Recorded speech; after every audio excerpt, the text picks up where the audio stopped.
calculate runtime complexity for the given problems and all. So here we'll see how to find out time complexity in terms of big O notation for the given code snippets.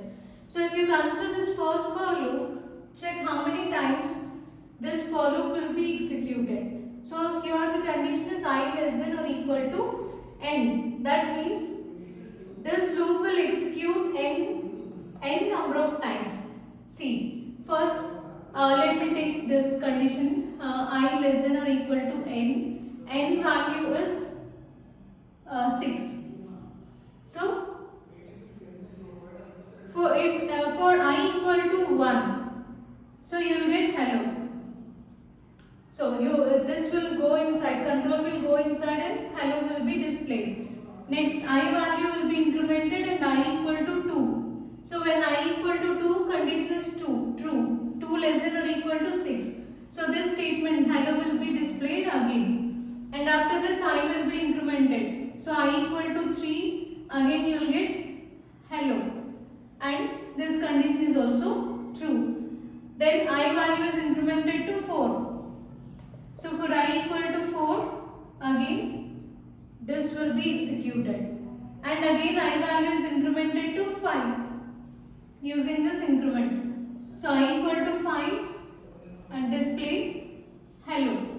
So this hello will be displayed how many number of times? Say suppose if n value is 5, then this statement will be executed n number of times. So when I value equal to 6, then we will be checking this condition. So 6 less than or equal to 5. Condition is false. So control will not execute this statement. So this for loop will be executed 6 times, which is nothing but n value is 5. So n plus 1 gives you 6.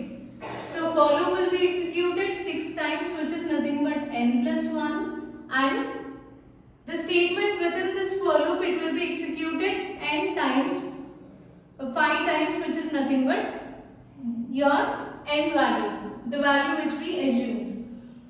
So this is how we need to calculate. So now add both of them. So n plus 1 plus n, which is nothing but 2n plus 1.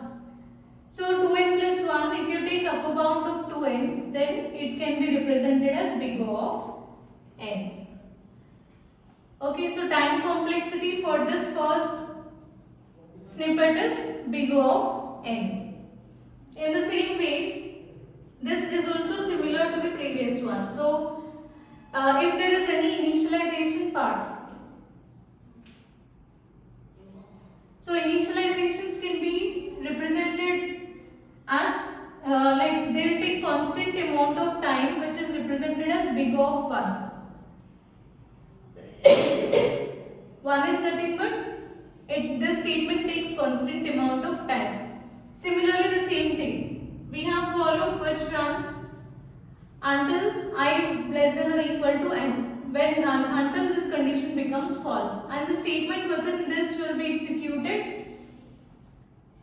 n number of times. So this will be executed for n plus 1 number of times, the same process which we followed before. And finally we have return statement, which again takes constant amount of time, which is represented with O of 1. Now add all of them. So you can leave this constants, and here you have 2n plus 1 again. So 2n plus 1 means this can be represented as big O of n. So these are the basic examples for solving this time complexity kind of problems. In our next lectures, we can see some more examples, like little bit difficult examples compared to the ones which we discussed in this lecture.